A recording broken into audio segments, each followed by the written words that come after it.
ओम अज्ञानतिमिरान्धस्य ज्ञानाञ्जनशलाकया चक्षुरुन्मिलितं येन तस्मै श्रीगुरवे नमः। नमो विष्णुपादाय कृष्णप्रेष्ठाय भूतले श्रीमते भक्तिवेदान्त स्वामिन् इति नामिने। नमस्ते सारस्वते देवे गौरवाणी प्रचारिणे निर्विशेष शून्यवादी पाश्चात्य देशतारिणे। वाञ्छाकल्पतरुभ्यश्च कृपा सिन्धुभैव च पतितानां पावनेभ्यो वैष्णवेभ्यो नमो नमः। जय श्री कृष्ण चैतन्य प्रभु नित्यानंद श्री अद्वैत गदाधर श्रीवासादि गौर भक्त वृंद। हरे कृष्णा कृष्ण कृष्ण हरे हरे, हरे राम राम राम हरे हरे। हरे कृष्णा, आप सभी का हार्दिक स्वागत है आज के इस सत्र में। तो आज हम चर्चा कर रहे हैं विभिन्न प्रकार के न्याय, लॉजिक, सो मैक्सिम्स भी कहते हैं। जैसे इसका अर्थ क्या होता है? न्याय शब्द का अर्थ होता है, लॉजिक का अर्थ होता है कि किसी चीज को समझने के लिए कोई उदाहरण दिया जाता है, एनालॉजी प्रस्तुत की जाती है। तो श्रीमद् भागवतम में और अन्य वैदिक शास्त्रों में कई जगह पे विभिन्न प्रकार के न्यायों का प्रयोग किया गया है, लॉजिक्स का प्रयोग किया गया है। शिला प्रभुपाद जी भी कई बार अपने वक्तव्यों में विभिन्न प्रकार के न्याय का प्रयोग करते थे। मैं उदाहरण दूंगा तो आपको समझ आएगा कि मैं किस विषय में वास्तव में बात कर रहा हूँ। ऐसा कहा जाता है कि चैतन्य महाप्रभु भी न्याय के प्रकांड पंडित थे।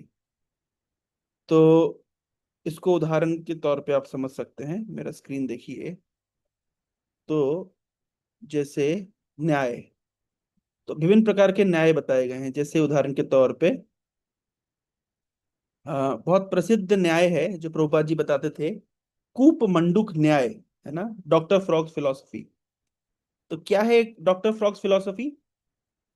तो एक बार की बात है कि एक कुआं था, उसके अंदर एक मेढक रहता था, एक फ्रॉग रहता था, और उसका नाम था डॉक्टर फ्रॉग। और डॉक्टर फ्रॉग का एक मित्र था जो प्रशांत महासागर से, पैसिफिक ओशन से घूम करके आया था। तो जब वो वापस आया तो उसने बताने का प्रयास किया डॉक्टर फ्रॉग को कि प्रशांत महासागर कितना बड़ा है, बहुत बड़ा है। तो डॉक्टर फ्रॉग कहते कितना ही बड़ा होगा, इस कुएं से क्या दो गुना बड़ा है? नहीं नहीं, बहुत बड़ा है। क्या चार गुना बड़ा है? नहीं नहीं, बहुत बड़ा है। क्या आठ गुना बड़ा है? क्या 16 गुना बड़ा है? क्या 100 गुना बड़ा है? तो कुएं में रहने वाला मेढक डॉक्टर फ्रॉग, क्या वो कभी भी समझ सकता है अपनी लिमिटेड इमेजिनेशन से कि प्रशांत महासागर, पैसिफिक ओशन कितना बड़ा है? कभी भी नहीं समझ सकता। तो उसी प्रकार से प्रभुपाद जी उदाहरण कब प्रस्तुत करते थे कि जब आ, वैज्ञानिकों के विषय में बात आती थी कि वैज्ञानिक लोग भगवान की सृष्टि को आ, अपनी बुद्धि से आकलन करना चाहते हैं, कि अपनी बुद्धि से वो समझना चाहते हैं कि भगवान की सृष्टि कितनी महान है, कितनी विशाल है। तो कभी भी समझ नहीं पाएंगे भगवान की सृष्टि। उन वैज्ञानिकों को लगता है कि थोड़ा सा रिसर्च करके, थोड़ा सा स्टडी करके हमने भगवान की सृष्टि को, समग्र सृष्टि को समझ लिया है। लेकिन प्रभुपाद जी बताते हैं कि वैज्ञानिकों की बुद्धि डॉक्टर फ्रॉग की तरह है। क्योंकि जिस प्रकार से डॉक्टर फ्रॉग कुएं के अंदर रहता है, उसको लगता है कि कुआं इतना ही बड़ा है, मतलब इतना ही बड़ा जल का स्रोत हो सकता है। अधिक से अधिक इसका 2 गुना या 4 गुना इससे बड़ा कोई जल का स्रोत हो सकता है। कुएं में रहने वाला मेंढक कभी भी नहीं समझ पाएगा कि प्रशांत महासागर कितना बड़ा है। उसी प्रकार से वैज्ञानिक अपनी भौतिक ज्ञान के आधार पर कभी भी नहीं समझ पाएंगे कि भगवान की सृष्टि कितनी बृहद है। इसको कहते हैं कूपमंडूक न्याय। तो आप समझे न्याय क्या होता है, लॉजिक क्या होता है ना, the logic of frog in the well, है ना। तो इसी प्रकार से एक दूसरा न्याय होता है सर्प रज्जु न्याय, रज्जु सर्प न्याय। कि उदाहरण दिया जाता है कि एक बार एक व्यक्ति है, वो अंधेरे में कहीं जा रहा है और रस्सी पड़ी हुई है, और रस्सी में उसका पैर टकरा जाता है। तो जैसे ही रस्सी में पैर टकरा जाता है तो उसे डर लगता है अचानक। उसको लगता है कि उसका पैर सांप से टकरा गया, और वो घबरा जाता है। उसको पसीना आने लगता है, उसकी हार्ट बीट तेज हो जाती है। लेकिन उस समय कोई अगर लाइट जला दे तो वो व्यक्ति क्या देखेगा? ओह, मैं तो फालतू में स्ट्रेस ले रहा था, ये तो रस्सी है, ये तो सांप नहीं है। तो ये उदाहरण दिया जाता है कि व्यक्ति भयभीत रहता है अपनी भौतिक परिस्थिति के द्वारा, और सांप, रस्सी को सांप समझ करके इस भौतिक परिस्थिति से हमेशा भयभीत रहता है। लेकिन जब उसके जीवन में गुरु का आगमन होता है, जो वैदिक ज्ञान के प्रकाश से सब अंधकार को दूर कर देते हैं, तो व्यक्ति समझ सकता है वो जिन चीजों से घबरा रहा था, जिन चीजों के लिए बहुत स्ट्रेस ले रहा था, जिन चीजों के लिए वो टेंशन ले रहा था, वो नगण्य है, उसका कोई महत्व ही नहीं है। तो यहाँ पे दिया जाता है न्याय। हाँ, रज्जु सर्प न्याय, सांप, रस्सी को सांप समझना, है ना। तो ये अलग अलग प्रकार के न्याय है। दूसरा एक न्याय बताया गया है, प्रभुपाद जी इसको प्रयोग करते थे, अंध पंगु न्याय।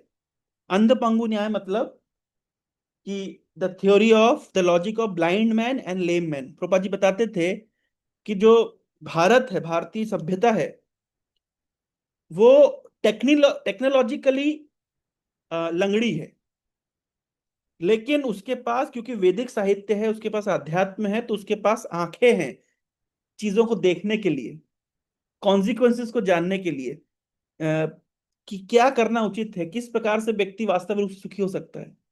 लेकिन पश्चिम के पास टेक्नोलॉजी तो है, लेकिन अंधा है। पश्चिम आध्यात्मिक रूप से अंधा है। तो अगर अंधा व्यक्ति और लंगड़ा व्यक्ति एक साथ मिल जाएं, तो बहुत सरलता से वो चल सकते हैं, रास्ता पार कर सकते हैं। तो अगर पश्चिम की टेक्नोलॉजी और भारत का अध्यात्म अगर मिल जाए, जो कि प्रभुपाद जी ने प्रैक्टिकली करके दिखाया, तो पूरे विश्व में एक क्रांति लाई जा सकती है, पूरे विश्व को सुखी बनाया जा सकता है, वास्तव में सबको यूनाइट किया जा सकता है, वास्तविक यूनाइटेड नेशंस बनाया जा सकता है, जो प्रभुपाद जी इस्कॉन के माध्यम से किए हैं। तो इसको कहते हैं अंध पंगु न्याय। अंध मतलब अंधा, पंगु मतलब लंगड़ा। फिर एक लॉजिक दिया जाता है काकतालीय न्याय, कि भाई एक बार की बात थी, एक पेड़ है, पेड़ की एक शाखा है, शाखा के ऊपर एक कौवा बैठा हुआ है, और अचानक से ताल का फल गिरा। तो अब लोग चिंतन चर्चा कर रहे हैं कि ताल का फल गिरने से कौवा डर गया, इसलिए कौवा उड़ गया, या कौवा उड़ने से ताल का फल नीचे गिरा, क्या पहले हुआ, क्या हुआ। तो इस प्रकार से लोग क्या करते हैं, है ना, फालतू सिद्धांत के ऊपर, फालतू चीजों के ऊपर अपना समय व्यय करते हैं। ये किस कॉन्टेक्स्ट में प्रभुपाद जी बताते थे कि भौतिक संसार में जीवात्मा का पतन कैसे हुआ, ऐसा कारण कभी भी कोई ट्रेस नहीं कर सकता। तो लोग इसके ऊपर डिस्कशन करते हैं कि जीव वास्तव में इस भौतिक जगत में आया कैसे। तो इसका तो कोई उत्तर वास्तव में शास्त्र भी नहीं देते हैं कि जीव कब इस संसार में बंधन में फंसा। हाँ, उसको अनादि, अनादिर बहिर्मुख, अनादि काल से जीवात्मा भगवान से बहिर्मुख है। तो लोग प्रश्न पूछते तो अच्छा फिर कब उन्मुख थी, कब बहिर्मुख हो गई। अरे जब कह रहे अनादि, तो मैं अनादि का मतलब समझाइए। तो इस प्रकार से यूजलेस आर्ग्यूमेंट, इसको ऐसे समझिए कि एक व्यक्ति है, उसने पानी पिया, पानी के अंदर कुछ वायरस थे, जिस कारण से उसका पेट खराब हो गया।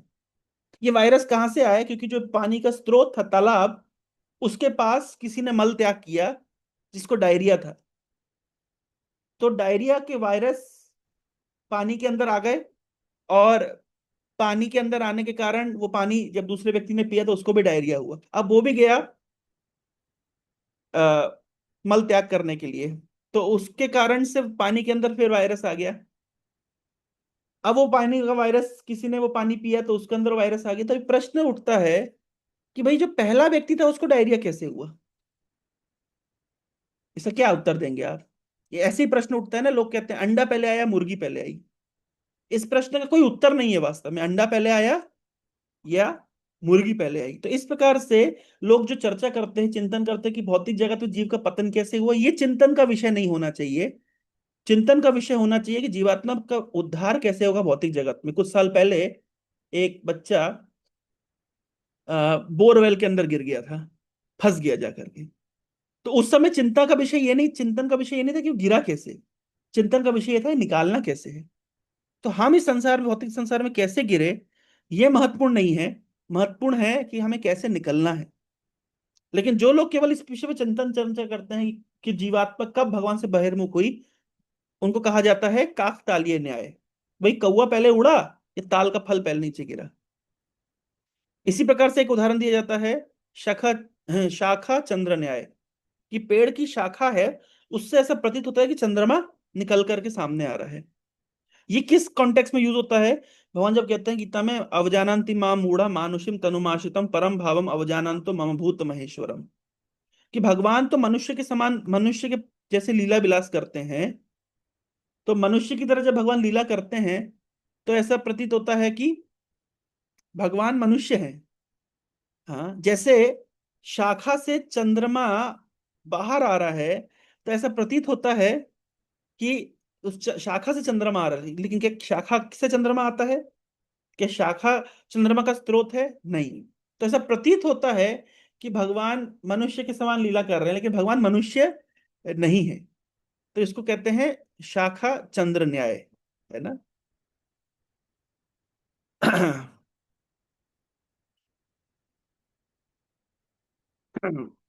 दूसरा उदाहरण दिया जाता है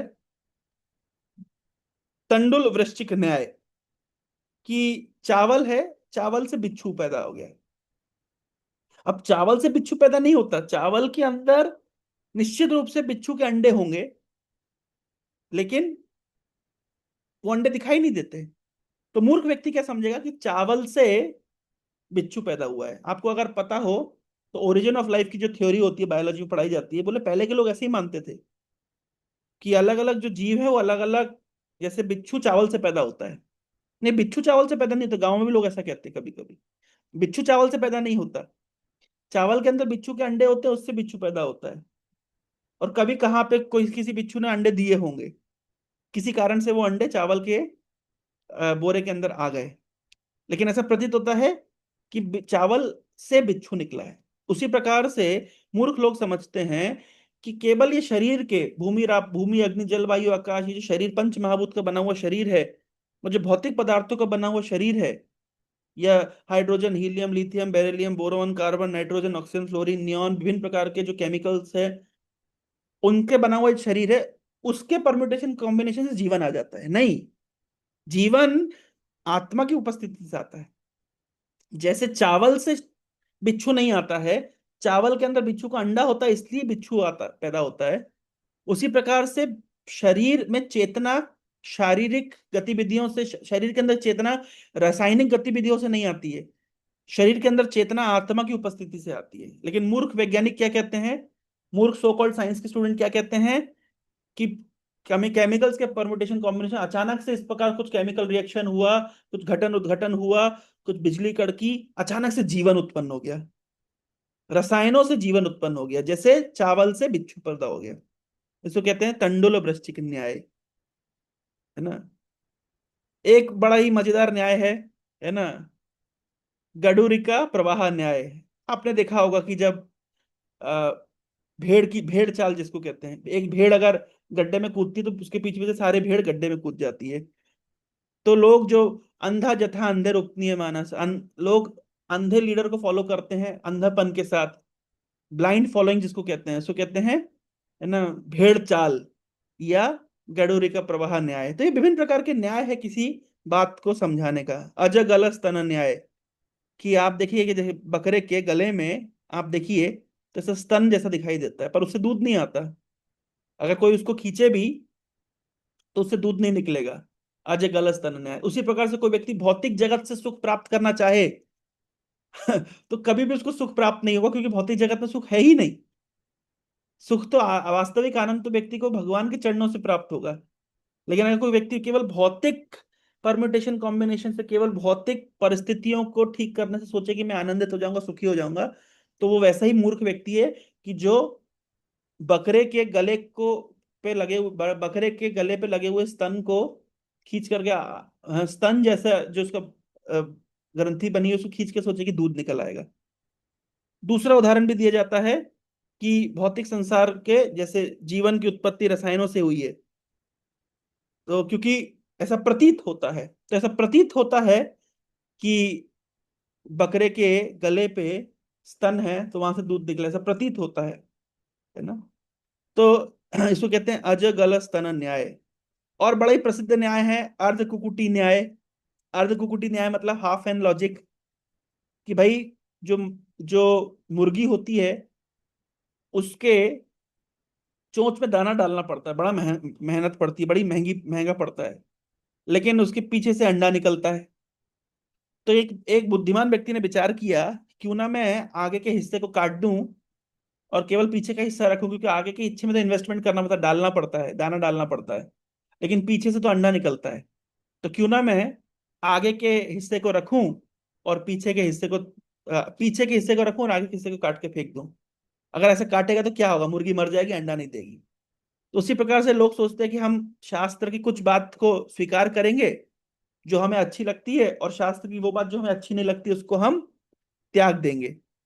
तो इस प्रकार का न्याय कहलाता है अर्ध कुकुटी न्याय। वो लोग चाहते हैं कि हम आ, शास्त्र की उन बातों को, जो बातें हमें अच्छी लगती है उसको हम स्वीकार करें, और जो बातें हमें अच्छी नहीं लगती है उसको हम त्याग दें। तो इसको कहते हैं अर्ध कुकुटी न्याय। तो इस प्रकार से विभिन्न प्रकार के न्याय हैं, ऐसे कई बहुत सारे न्याय हैं। मैं आपको दिखाता हूं कितने विभिन्न प्रकार के न्याय बताए गए हैं, जिसको लोग प्रयोग में लाते हैं, है ना। मैक्सिम्स कहते हैं इसको, संस्कृत मैक्सिम्स या प्रोवर्ब्स भी कहते हैं, है ना। अंध दर्पण न्याय। हाँ, जैसे अंध दर्पण न्याय मतलब कि किसी अंधे के पास में एक दर्पण है, तो उसका क्या प्रयोग है। तो इसी प्रकार से लोग ऐसी वस्तुएं अपने हाथ पास रखते हैं जिसका वो कभी प्रयोग ही नहीं करते, उसको कहते हैं अंध दर्पण न्याय, है ना। तो इस प्रकार से कई प्रकार के न्याय बताए गए हैं, आप देख सकते हैं बहुत सारे न्याय हैं ऐसे इसमें, है ना। सौ सौ लॉजिक्स या मैक्सिम्स की चर्चा की गई है ना। तो इस प्रकार से ये आप देख सकते हैं, है ना। कूप मंडूक न्याय हमने अभी चर्चा किया, है ना। तो इस ये है ना विभिन्न प्रकार के न्याय कहलाता है। तो इसी प्रकार से एक न्याय होता है गुणाक्षर न्याय। जैसे गुणाक्षर न्याय मतलब, गुण मतलब मैंने यहाँ पे निकाला है गुणाक्षर न्याय। तो गुण मतलब क्या था, घुन लग गया है, गेहूं में घुन लग गया है, लकड़ी में घुन लग गया है। एक जानवर होता है जो लकड़ी को क्या करता है, खाता है ना।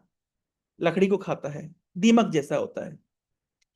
तो एक बार की बात है कि वो लकड़ी को खा रहा था, दीमक, वो घुन घुन खा रहा था।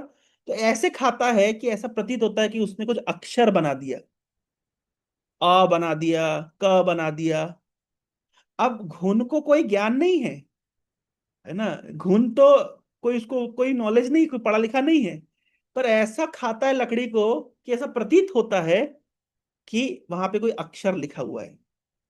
इसी प्रकार से कोई गुण है, उसने मान लीजिए लकड़ी के ऊपर ओम की आकृति बना दी, या जगन्नाथ जी की आंखें बना दी। तो लोग क्या करते हैं, उस लकड़ी के टुकड़े की पूजा करने लगते हैं। जबकि जो घुन है उसने कोई विचार करके, या उसके लिए वो कोई ऐसा नहीं कि उसको ज्ञान था या उसको स्किल आती है या डेलिबरेटली उसने वैसा बनाया है, नहीं। वो तो रैंडमली ऐसा, प्रकृति की देखिए सृष्टि कितनी सुंदर है। वो रैंडमली उसको ऐसा खाता है कि कोई आकृति उभर के आ जाती है। वो आकृति स्वस्तिक की आकृति हो सकती है, ओम की आकृति हो सकती है, जगन्नाथ की आंखों की आकृति हो सकती है, तिलक की आकृति हो सकती है, कोई भी आकृति हो सकती है। और वो आकृति को लोग देख करके पूजा करते हैं, है ना। उसे कहते हैं गुणाक्षर न्याय। ये न्याय का प्रयोग कहाँ होता है, कि एक बार की बात है, एक व्यक्ति था, बहुत पापी था, और लगभग वो मरने ही वाला था। तो किसी कारण से कैसे तैसे तो जा करके वो पेड़ के नीचे बैठ गया। और जैसे ही वो पेड़ के नीचे बैठा, अपनी मृत्यु का इंतजार ही कर रहा था, बहुत बीमार पड़ गया था, बुखार आ रहा था। तो उसी समय यमराज के यमदूत उसको लेने के लिए पहुंच ही रहे थे। और पेड़ के ऊपर बैठा हुआ एक कबूतर था, और कबूतर ने शिट पास करी। तो जैसे ही कबूतर ने शिट करी, तो वो कबूतर की शिट उस आदमी के ऊपर ऐसे गिरी मानो उसने तिलक लगाया हो, ऐसा प्रतीत हो रहा जैसे तिलक लगाया हो। अब उसने तिलक नहीं लगाया था, लेकिन कबूतर की शिट ऐसे गिरी उसके माथे पर कि मानो उसने तिलक किया हो। तो जब यमदूत पहुंचे, और यमदूतों को तो पता है कि भाई पिछली बार जब हम अजामिल को लेने के लिए पहुंचे थे, तो बड़ी पिटाई हुई थी हमारी। तो तब से यमराज जी ने हमको बताया था कि जिस भी व्यक्ति के माथे पे तिलक हो, कोई व्यक्ति हरिनाम का जप करता हो, तुलसी का स्पर्श किया हो, उसके पास कभी भी नहीं जाना, नहीं तो विष्णुदूत बहुत पिटाई करेंगे। और यमदूत उनके पास में नहीं गए, जबकि वो पापी व्यक्ति था और पाप कर करके मर ही रहा था। लेकिन घुणाक्षर न्याय कहता है कि तिलक की आकृति से, तिलक की आकृति को देख करके यमदूत दूर से नमस्कार कर दी, भैया हम तो पास में नहीं जाएंगे। और फाइनली वो व्यक्ति को भगवान के धाम में जाने का अवसर प्राप्त हुआ।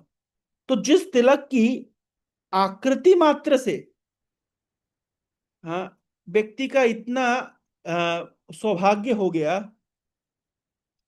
कि उसको यमराज के पास नहीं जाना पड़ा, उसको भगवान के धाम में जाने का अवसर प्राप्त हो गया। तो सोचिए कोई व्यक्ति अगर श्रद्धा पूर्वक तिलक धारण करे तो उसको कितना महत्व है। इसको कहते हैं घुणाक्षर न्याय। तो अगर आप यहाँ देखेंगे तो यहाँ पे लिखा भी इस प्रकार से है कि हाउ इट वर्क्स, है ना। In Indian spiritual philosophy it is often use to illustrate the infinite grace of the divine. It implies that even if an ignorant or insignificant being accidentally utters the name of God without intent, the action still yields spiritual reward. कोई व्यक्ति ना जान करके भी अगर भगवान हरि का नाम ले लेता है, हाँ, अज्ञानता में भी भगवान हरि का नाम ले लेता है, तो उसको आध्यात्मिक कल्याण होता है। जैसे ना जान करके भी उस दीमक ने ओम का चिन्ह बना दिया, ना जान करके भी उस दीमक ने स्वास्तिक का चिन्ह बना दिया, ना जानकर भी उस दीमक ने जगन्नाथ जी की आंखों का चिन्ह बना दिया, तो व्यक्ति क्या करता है, उसको नमस्कार करता है। इसको कहते हैं गुणाक्षर न्याय। तो ये कहाँ प्रयोग होता है? ये भक्ति के उन अंगों का गुणगान करने प्रयोग होता है कि अज्ञानता में, अज्ञात रूप से भी अगर कोई व्यक्ति भक्ति करता है, भक्ति किसी अंग का पालन करता है, नाम करता है, वैष्णव की सेवा करता है, भगवान की सेवा करता है, धाम की यात्रा करता है। ऐसे उदाहरण मिलता है कि जब प्रहलाद महाराज अपने पूर्व जीवन में, वो उनकी एक गर्लफ्रेंड थी और आपस में दोनों का झगड़ा हो गया। तो झगड़ा हो गया, जंगल में थे वो लोग, और झगड़ा हो गया, तो एक दूसरे से बात तो नहीं कर रहे थे। तो वहां पे एक मंदिर था, और मंदिर किसका था? नरसिंह देव का मंदिर था। तो मंदिर में इन लोग अपना अपना सोचे कि अब हम कहीं जा सकते नहीं, आज तो यहीं रुकना है। तो अपना झाड़ू लगाए मंदिर में। तो उसकी गर्लफ्रेंड अलग, प्रहलाद की गर्लफ्रेंड अलग तरफ जगह पे, और प्रहलाद अलग जगह, दोनों बैठे रहे।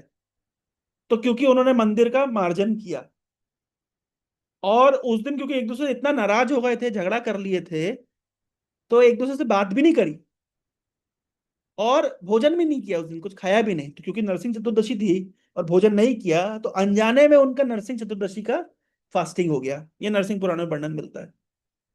तो अनजाने में की गई भक्ति का देखिए कितना महान फल मिला, कि प्रहलाद को आगे आगे साक्षात नरसिंह देव का दर्शन करने का अवसर प्राप्त हुआ। तो इसको कहते हैं गुणाक्षर न्याय, है ना। ये एक स्टोरी हम सुनते हैं कि एक व्यक्ति था, आ, बहुत पाप किया था, लेकिन एक बार भगवान हरि का नाम लिया था। तो यमराज के पास गए। तो यमराज ने कहा कि देखो, तुमने बहुत पाप किए हैं, लेकिन तुमने एक बार हरि का नाम किया है, तो मुझे अभी पता नहीं है कि तुम्हें मैं कैसे दंड दूं, अभी क्या करना उचित है। तो चलो हम मिल करके ब्रह्मा जी के पास जाते हैं, वहां पूछेंगे कि ब्रह्मा जी अभी क्या करना है, इसको दंड क्या देना है इसको, और पुरस्कार क्या देना है, इसने बहुत पाप किया लेकिन एक बार हरि का नाम किया था। तो ब्रह्मा जी के पास गए, बोले, ब्रह्मा जी बोले मुझे भी इसका उत्तर नहीं पता है कि अगर कोई व्यक्ति जीवन भर पाप कर्म करे, लेकिन और एक बार हरि का नाम कर ले, तो चलो हम जाके शिव जी से पूछेंगे। शिव जी के पास गए। शिव जी बोले मुझे भी पता नहीं है कि वो व्यक्ति कोई जीवन भर पाप किया लेकिन एक बार हरि का नाम लिया, तो क्या करना उचित है। चलो हम वैकुंठ जाके भगवान विष्णु से पूछेंगे। तो भगवान विष्णु के पास जब पहुंचते हैं, तो सभी जाकर के बोलते हैं कि भगवान ये देखिए, ये पापी व्यक्ति, इसने खूब पाप किया है, लेकिन इसने एक बार आपका नाम किया है, अभी क्या करना चाहिए। तो तो विष्णु जी बोलते हैं कि देखिए ब्रह्मा जी, आप लोग सब, यमराज, ब्रह्मा जी और शिव जी, सब तीनों मिलकर के इसको मेरे धाम में छोड़ने के लिए आए हैं। एक बार नाम का ये प्रभाव है कि आप तीनों मिलकर के इसको मेरे धाम में छोड़ने के लिए आए हैं। तो ये है एक बार मेरे नाम का जप करने का प्रभाव। हाँ, तो कभी कभी पूछा जाता है कि अरे एक बार नाम करने की इतनी महिमा कैसे है। सकृतेवा, सकृतेवा भागवतम में कई जगह शब्द आया है, अजामिल उपाख्यान में शब्द आया है सकृतेवा, एक बार भी। तो इसको कैसे समझेंगे, इसको ऐसे समझना चाहिए कि कोई व्यक्ति जो जीवन भर अच्छा काम किया है, लेकिन एक बार उससे कोई गलती हो गई है ना, एक बार उसने कुछ क्राइम किया और जेल जाना पड़ा, चोरी कर ली किसी कारण से, किसी परिस्थिति के कारण, और उसको जेल जाना पड़ा। अब वो जेल में 5 साल रह करके आया, और 5 साल में उसका चोरी का जो दंड है उसने भोग लिया। लेकिन जो भी व्यक्ति उसको देखेगा क्या बोलेगा, अरे ये तो चोर है, अरे ये तो चोर है, इसने चोरी करी थी। कोई व्यक्ति उसको अपनी लड़की नहीं देगा शादी करने का, अरे ये तो चोर है, चोरी किया था। जीवन पर्यंत उसके ऊपर कलंक लगा रहेगा कि उसने चोरी करी। चोरी कितनी बार करी, एक बार करी, लेकिन जो कलंक है वो जीवन पर्यंत लगा रहेगा। और जो लोग हैं वो जीवन पर्यंत उसको दोष देते रहेंगे, उसको उसको याद दिलाते रहेंगे कि तुमने चोरी करी थी। तो ये हम सबके साथ होता है ना, कि कोई व्यक्ति अगर गड़बड़ करता है तो हम उसको जीवन भर याद रखते हैं उसकी गड़बड़ के लिए। लेकिन भगवान हमारे जैसे नहीं है। भगवान जीवन पर्यंत याद रखते हैं, जैसे हम याद रखते हैं कि इस व्यक्ति ने एक गड़बड़ करी थी, और जीवन भर उस एक गड़बड़ को हम याद रखते हैं, उसके किए गए 100 अच्छाइयों को हम भूल जाते हैं, एक गलत काम को हम जीवन भर याद रखते हैं। भगवान बिल्कुल उल्टे हैं। भगवान 100 गलतियों को, 1000 गलतियों को, करोड़ों गलतियों को माफ कर देते हैं, भूल जाते हैं। और एक बार अगर किसी ने भगवान के चरणों में फूल दिया है, एक बार अगर भगवान का नाम स्मरण किया है, एक बार अगर भगवान को प्रणाम किया है, भगवान उसके ऋणी हो जाते हैं। इसलिए कहा गया सकृत एवा, सकृत एवा, सकृत एवा। एक बार भी कोई करता है तो उसको लाभ मिलता है। परम पूज्य हल्दर महाराज एक उदाहरण देते हैं कि कोई कितना भी पापी व्यक्ति हो, अगर आप उसको सुबह शाम प्रणाम करेंगे, हर दिन प्रणाम करेंगे, उसका हृदय पिघलेगा नहीं? निश्चित रूप से पिघल जाएगा। तो भगवान को तो भक्त लोग दिन में 3 बार 4 बार प्रणाम करते हैं, उनके 24 घंटे उनका नाम कीर्तन करते, जप करते हैं, उनके बारे में सुनते हैं, पढ़ते हैं। मच्चित्ता मद्गत प्राणा बोधयन्तश्च परस्परम, परस्परम अनुकथनम पावनम भगवद यशः। भगवान का गुण कीर्तन करते हैं, आपस में उनकी चर्चा करते हैं, उनके भक्त होने की इच्छा करते हैं, उनको प्रणाम करते हैं। क्या भगवान का हृदय पिघलेगा नहीं?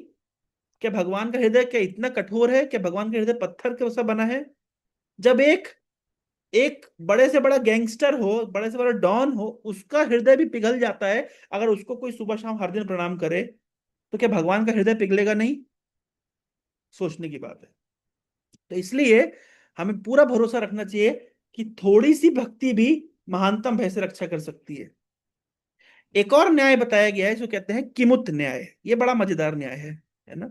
भागवतम में कई जगह पे इस न्याय का प्रयोग किया गया, किम उत न्याय, है ना।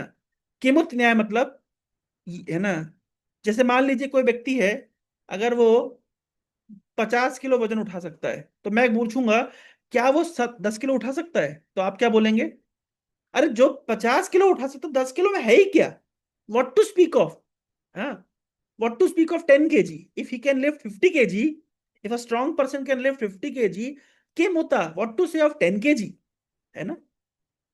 तो ये कहाँ पे प्रयोग होता है? तो ये अजामिल के उपाख्यान में प्रयोग होता है।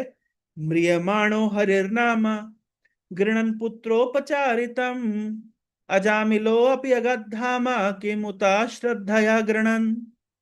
तो बोल रहे हैं मरते समय म्रियमाणो हरेर नामा गृणन पुत्रोपचारितम। मरते समय अजामिल ने हरि का नाम तो लिया, लेकिन हरि को पुकारने के लिए नहीं लिया। गृणन पुत्रोपचारितम, अपने पुत्र को इंडिकेट करते हुए, पुत्र को बुलाते हुए लिया।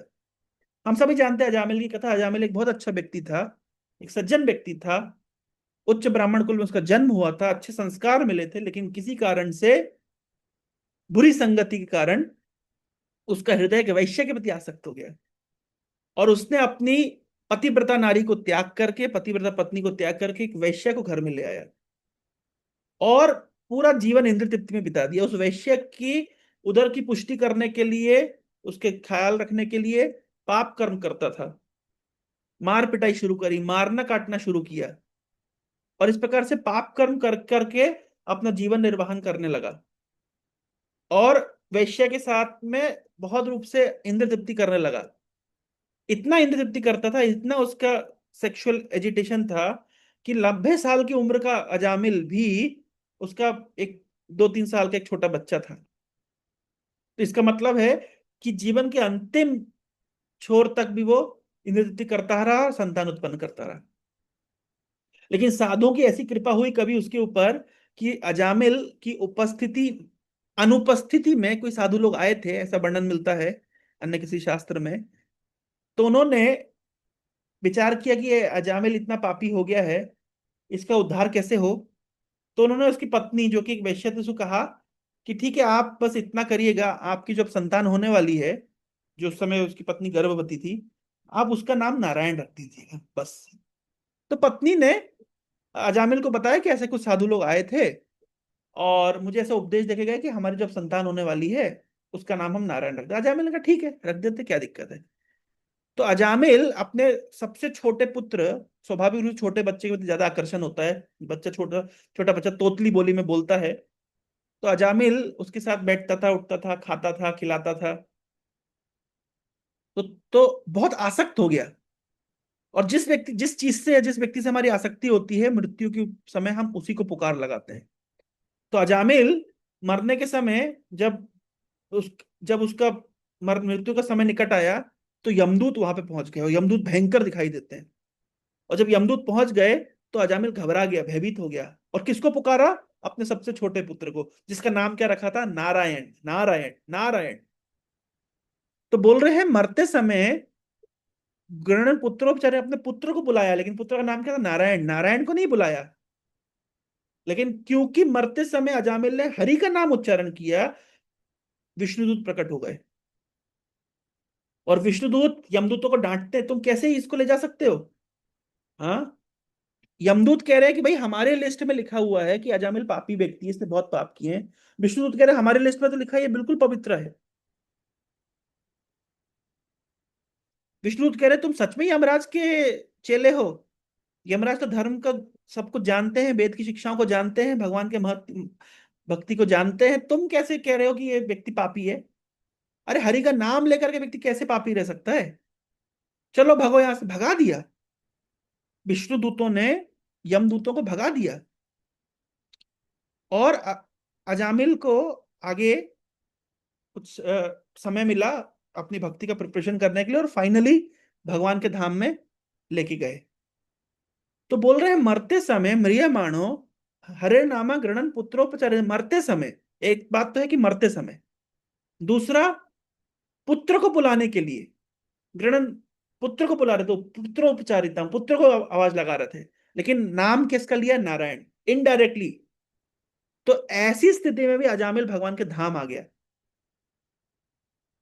तो कोई व्यक्ति अगर, अजामिल ने तो मरते हुए नाम लिया, अगर कोई व्यक्ति जीवन पर्यंत नाम लेगा, और अजामिल ने तो नाम कैसे लिया? गृणन पुत्रोपचारितम, लेकिन कोई व्यक्ति अगर श्रद्धया गृणन, श्रद्धा से नाम लेगा, उसको कितना आध्यात्मिक लाभ मिलेगा, विचार करिए। इसको कहते हैं किम उता श्रद्धया गृणन।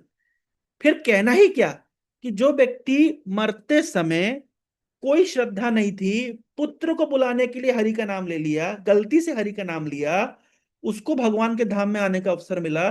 तो जो व्यक्ति जीवन पर्यंत हरि का नाम लेगा और श्रद्धा पूर्वक हरि का नाम लेगा, निष्ठा पूर्वक हरि का नाम लेगा, प्रेम से हरि का नाम लेगा, फिर उसका कहना ही क्या, वो तो निश्चित भगवान के धाम में आएगा। इसी को श्रीमद् भागवतम में किम पुनः श्रद्धया ग्रहणन भी कहते हैं, या किम उता श्रद्धया ग्रहणन, दोनों ही। किम पुनः या किम उता, इसको किम उत न्याय कहते हैं। किम उत न्याय, जैसे उदाहरण के तौर पे मिलता है भागवतम के दशम स्कंद का 6 अध्याय का 35 और 36 नंबर श्लोक, कि किसकी बात हो रही है? पूतना लोग बालघनी राक्षसी रुद्रासिना जिघासयापि हरे स्तनम दत्वा सदगतिम, दद्वाप सदगतिम। तो बोल रहे हैं कि पूतना बालघनी, मतलब मनुष्यों के बच्चों को मारने वाली, राक्षसी रुद्रासिना, अरे खून पीती थी। और सबसे बड़ी बात है जिघासया, भगवान के प्रति द्वेष का भाव था। हाँ, जिघासयापि हरे, भगवान का तो कोई प्रेम का भाव नहीं था, द्वेष का भाव था। स्तनम दत्वापि, अपने स्तनों को भगवान के मुंह में दे दिया। और आप सदगतिम, लेकिन क्या प्राप्त किया? हाँ, सदगति प्राप्त करी। बताइए, जिघांसे अपि हरय स्तन्वम दत्वाप सदगतिम, अवाप सदगतिम। ईर्ष्या से, द्वेष से। हाँ, और क्या क्वालिफिकेशन थी पूतना की? बालग्नि, बच्चों को मारती थी। अरे कोई कोई व्यक्ति बच्चों को कैसे मार सकता है भाई? इतना निकृष्ट चेतना के लोग। आजकल हम देखते हैं युद्ध हो रहा है, हॉस्पिटल के ऊपर बम गिरा देते हैं, स्कूलों के ऊपर बम गिरा देते हैं। पूतना की कैटेगरी के लोग हैं जो बच्चों को मारना चाहते हैं। शास्त्रों में, अरे छोटे बच्चे, जब भारत पाकिस्तान का विभाजन हो रहा था, तो छोटे छोटे बच्चों को ऐसे उछाल करके उनके नीचे भाला लगा दिया जाता, उनको भाले से मार दिया जाता था। अभी दो तीन कुछ दिन पहले एक छोटे बच्चे को, एक आदमी था एक औरत से प्रेम करता था, उसने रिजेक्ट कर दिया तो उसके बच्चे को पटक पटक के मार दिया। बाल अग्नि, कितना पतित चेतना है। तो इस प्रकार की पतित चेतना वाले को कहाँ जाना चाहिए? नरक में जाना चाहिए ना। राक्षसी, राक्षसी है, रुद्रासेना खून पीती है भाई। कोई सात्विक भोजन नहीं करती, नो ओनियन गार्लिक वाला, खून पीती है, रुधिरासना।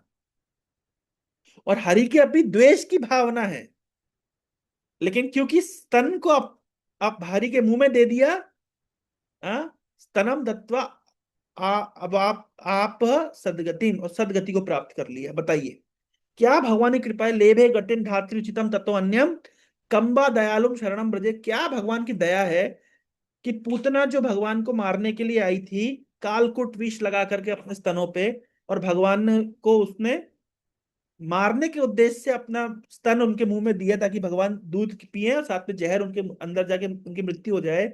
भगवान ने उनको धात्री उचित उचित धात्री गति दे दी भगवान के अपने धाम में।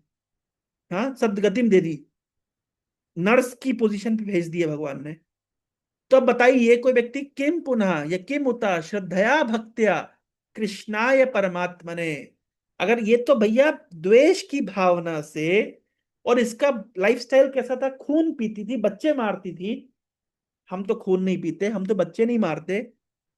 अगर हम, हमारे तो हृदय में भगवान के प्रति द्वेष भी नहीं है, अगर हम श्रद्धा पूर्वक भक्ति करें, तो हमें कितना लाभ मिलेगा? विचार करिए। राक्षसी, खून पीने वाली, बच्चे मारने वाली, और भगवान के प्रति द्वेष रखने वाली पूतना को अगर भक्ति करने से सदगति मिलती है, तो बताइए, हम तो, हमारा तो ये क्वालिफिकेशन नहीं है। अगर हम श्रद्धा पूर्वक भक्ति करेंगे तो कितना लाभ होगा? विचार कर लीजिए कि कितनी कृपा भगवान की प्राप्त होगी।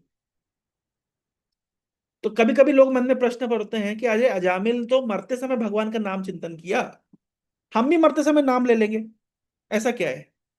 देखिए, ये कौन लोग बोलते हैं जिनको नाम का महत्व नहीं पता। उदाहरण के तौर पे परम पूज्य भक्ति प्रेम महाराज जी उदाहरण देते हैं कि मैं यहाँ बैठा हुआ हूँ, मेरा एक मित्र है, यहाँ से 5 किलोमीटर दूर एक चौराहे पे, और उसको पता चला, अभी समय हो रहा है 4 बज रहे हैं, और पता चला कि 3 बजे से वहां पे गोल्ड कॉइन्स बट रहे हैं, और रात के 9 बजे तक बटेंगे। तो वो मेरा मित्र गाड़ी चला करके आया, और यहाँ पहुंचते पहुंचते उसको 5 बज गए। और आके पता है क्या हुआ? क्या हुआ? वो वहां पे ना 3 बजे सोने के सिक्के बट रहे हैं। तो मैं क्या बोलूंगा? बहुत अच्छी बात है तुम आए मुझे बताने के लिए। मैं बोलूंगा, अरे मूर्ख आदमी, वहां से कॉल क्यों नहीं लगाया? वहां से कॉल लगाना चाहिए था ना मुझे, मैं तुरंत दौड़ता हुआ आता। 3 बजे से बट रहे, अभी तुम 5 बजे मुझे बता रहे हो, 2 घंटा लॉस हो गया हमारा। 3 बजे से सोने के सिक्के बट रहे। तो दोस्त बोले, अरे चिंता मत करो, 9 बजे तक बटेंगे। अरे पागल, 9 बजे तक बटेंगे, खत्म हो जाएंगे, कोई सब ले जाएंगे, कोई लूट लेगा, हमको चांस मिले, लंबी लाइन होगी, अभी तुरंत जाना चाहिए। नहीं, दोस्त बोलेगा, नहीं नहीं अपन 8:30 बजे चलेंगे ना, 9 बजे तक बट रहा है, 8:30 बजे चलेंगे, जाके कलेक्ट कर लेंगे। बोले पागल है क्या, तेरे को पता नहीं सोने का सिक्का कितना महत्वपूर्ण होता है? जब बात सोने की सिक्कों की आती है, तो हम बिल्कुल टॉलरेट नहीं करेंगे कि भैया सोने के सिक्के तो 9 बजे तक बटेंगे, हम 8:30 बजे जाएंगे। हम तुरंत जाएंगे, और बोरा लेके जाएंगे, झोला लेके जाएंगे, गाड़ी लेकर के जाएंगे, भर के लेकर के आएंगे। हम ये नहीं बोलेंगे कि अरे 8-9 बजे तक अगर सोने के सिक्के बटने वाले हैं, तो हम हाँ, 8:30 बज जाएंगे। क्यों? क्योंकि हमें सोने के सिक्कों का महत्व पता है। उसी प्रकार से जिसको भगवान हरि की भक्ति का महत्व पता है, जिसको पता है भगवान के हरि नाम का महत्व पता है, वो ये नहीं बोलेगा कि अजामिल ने तो मरते समय लिया था नाम, तो मैं भी मरते समय ले लूंगा। अरे जब अजामिल ने मरते समय नाम लिया, पुत्र को बुलाने के लिए नाम लिया, और हरि को नहीं बुला रहे थे, उसको इतना लाभ मिल गया, तो मैं जीवन पर्यंत अगर श्रद्धा के साथ भगवान हरि का नाम लूंगा तो मुझे कितना लाभ मिलेगा। किम उता श्रद्धा, कितना लाभ मिलेगा। वो मेरा दोस्त गलती से वहां पे जा रहा था, उसके पास छोटा झोला, छोटा पॉलिथीन था, पता चला कि सोने के सिक्के बट रहे हैं तो 2 किलो उठा लाया। मुझे पहले से पता चल जाएगा, मैं पूरा बोरा लेकर के जाऊंगा, पूरा गाड़ी लेकर के जाऊंगा, टाटा एस लेकर के जाऊंगा, ट्रक लेकर के जाऊंगा, भाई लाओ सोने के सिक्के दे दो। मैं तब ये थोड़ी ना बोलूंगा कि हाँ, मेरा दोस्त गलत जा रहा था, अनायास वहां पे सोने के सिक्के बट रहे थे, मिल गया, तो मैं भी कभी जाऊंगा, कभी मिल गया तो मिल गया, ऐसा बोलूंगा नहीं। क्यों? क्योंकि मुझे सोने के सिक्के का महत्व पता है। तो ये जो किमुत न्याय है, ये नाम की महिमा को उजागर करने के लिए है। अजामिल का जो व्याख्यान है ये सिखाने के लिए नहीं है कि अजामिल ने मरते समय नाम ले लिया तो हम भी मरते समय ले लेंगे। अरे मरते समय इनडायरेक्टली नाम लिया तो इतना लाभ मिला, अगर हम जीवन पर्यंत और श्रद्धा पूर्वक और उत्साह के साथ, निष्ठा के साथ अगर हम नाम करेंगे तो कितना फायदा होगा। किम उतना श्रद्धा है ग्रहण। यही बात पूतना के इस उपाख्यान से हमको पता चलता है कि जो पूतना, जिसका चरित्र कैसा था, बच्चे मारती थी, खून पीती थी, राक्षसी थी, और भगवान के प्रति द्वेष था, और द्वेष भाव से भगवान को दूध पिलाना चाहती थी मारने के लिए। अरे अगर हाँ, तो उसको भी सदगति मिल गई। लेवे गतिम धात्री उचितम तत्व अन्यम कम्बा दयालु शरणम ब्रजेमा। तो अगर हम श्रद्धा पूर्वक भगवान कृष्ण की भक्ति करेंगे तो हमें कितना लाभ मिलेगा, विचार कर लीजिए। तो ये जो प्रसंग है किमुत न्याय, ये भगवान की महिमा बताने के लिए है, ना कि एक्सक्यूज देने के लिए। हरे कृष्णा कृष्णा कृष्णा हरे हरे, हरे राम राम राम हरे हरे। बहुत बहुत धन्यवाद। शिल प्रभुपाद की जय।